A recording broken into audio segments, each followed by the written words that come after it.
Episode number 17. We're back after a bit of a break, but they can't keep us down. We're back in those podcast streets. My name is Stephen Luttman. This is the Expected Returns podcast. I'm a real estate investor and broker in the capital region of New York State. This is very much a real estate related conversation. However, we do also touch on financial markets, economic data, really anything that impacts the world of housing. We have a lot to catch up on, so we'll keep the intro pretty short and sweet. Check out the Saratoga Business Journal or Glens Falls Business Journal for the month of October.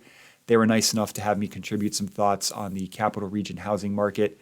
This is my second time writing for their publication, so go check it out. Let me know what you think.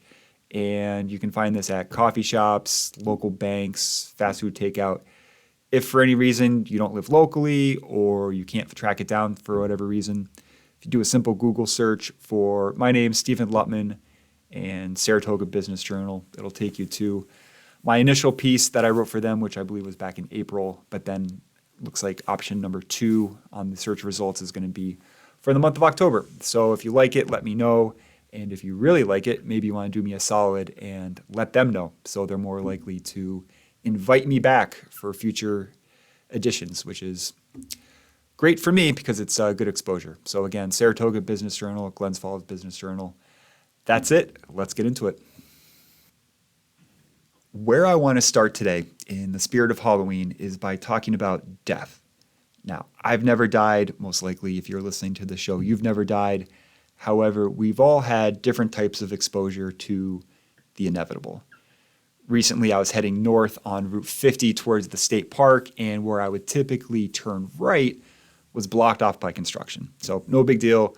We end up looping all the way around the park, which puts us onto South Broadway, Dance Museum, Dog Park. Locals will be able to ballpark, roughly where I am.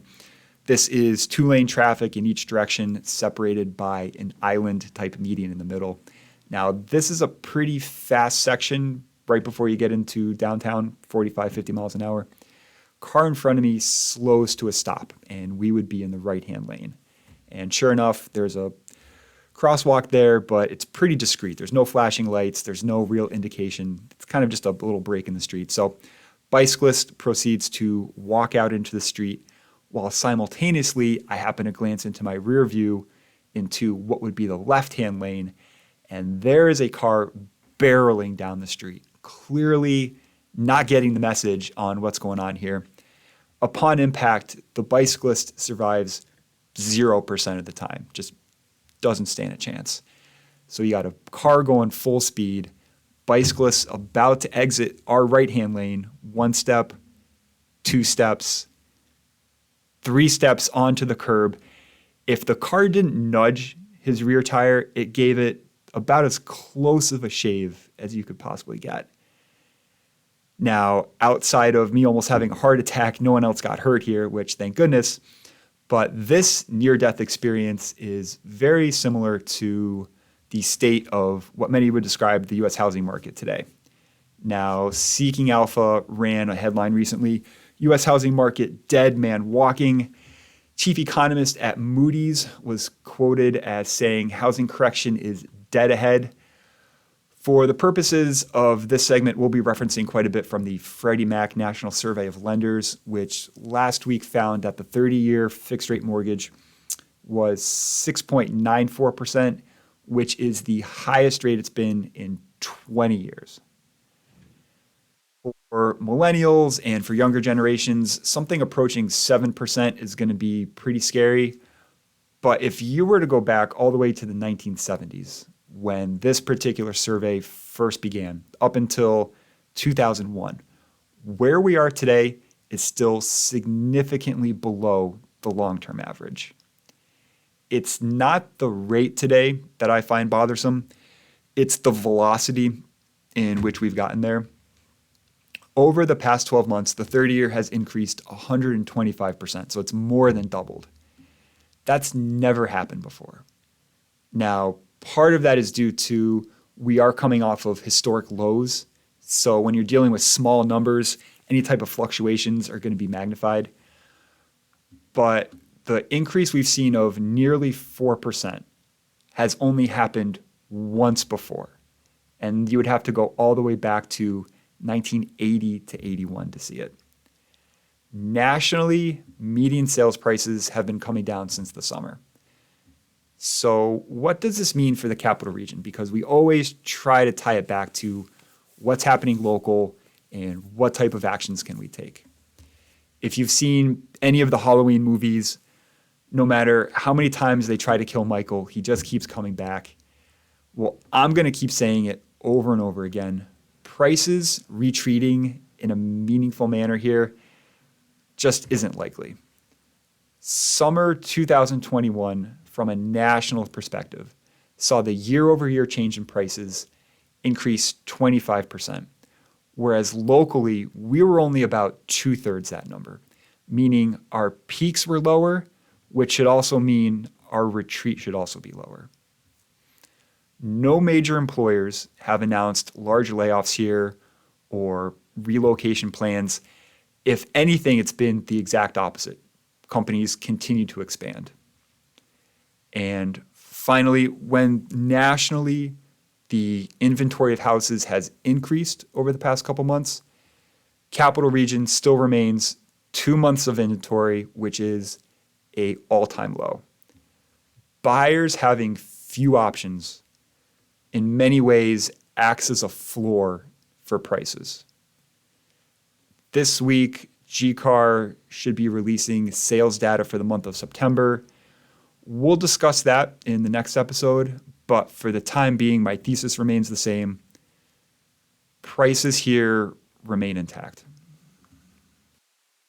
Next, we'll cover crisis in the currency markets and the morality of landlording. But first, a quick word from today's show sponsor, Lincoln Realty, helping home buyers and sellers throughout the capital region.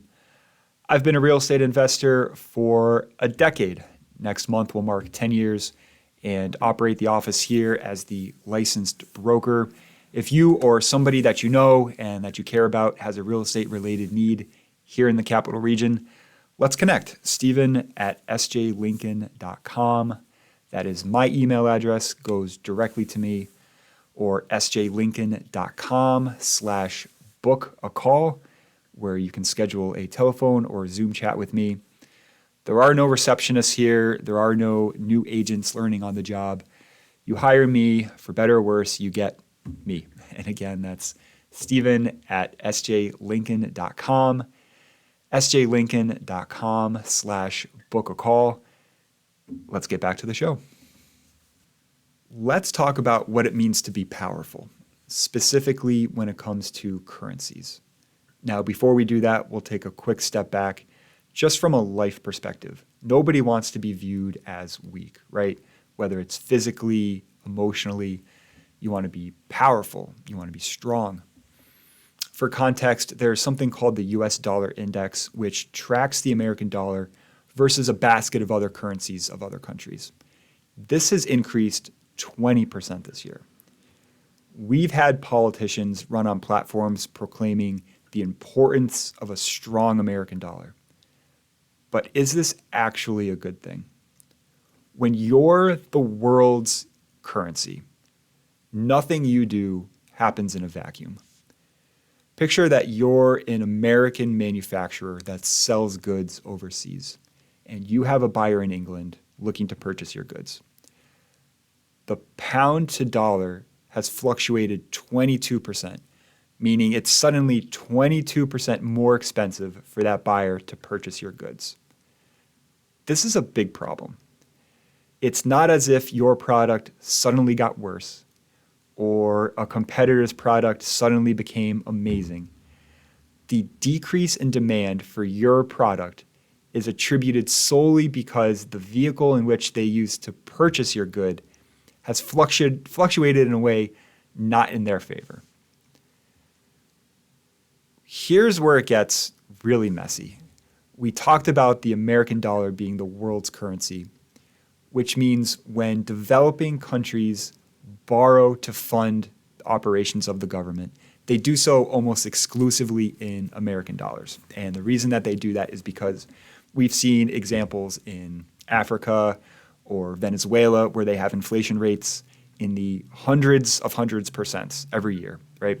So picture that you're a lender. You don't want to be repaid in the future with a currency that's suddenly 500 or 600% less valuable than it was when you initially lent the money, right? That makes sense. So in order to protect themselves against that, they lend in a stable currency, which is almost, again, exclusively the American dollar. Hopefully that makes sense. You are Bulgaria, and let's say last year you took out a loan where one lev, Bulgarian lev, could purchase 60 cents American. And today you want to repay it, but unfortunately your currency now only purchases 50 cents American. Now, very similar to our manufacturing example, it's not as if this country took out some risky variable rate loan. The only component, again, of the equation to change is the vehicle of repayment. If you're a country that's already struggling to provide basic needs to your citizens, how can you possibly tack on an additional, essentially 20% tax on top of things like inflation, food shortages? The answer is you can't. So we're going to be entering a point of most likely large-scale defaults from countries that frankly can't really afford to take on any more debt. So world economies, I guess the takeaway here is a very tricky thing. We'll wrap up today with some thoughts that I have about being a real estate investor. Next month will mark 10 years for me of owning rental properties. And for those who follow me on Instagram, sjlincolnrealty, which if you don't currently do, I'd highly encourage you to give it some consideration. It's a great way for us to connect, get to know each other. But for those who do follow me, might have seen within the past week or two that I closed on a new rental property, which I'm really excited about. This is the first time that I've involved a partner in a purchase like this. Previously, everything's just been, Steve Luttman, just myself. However, we are working with investors this time, so I'm really excited. But when you do this as long as I have now, it does come up in conversation, which is mainly by design. I do like to talk to people about, what I'm up to.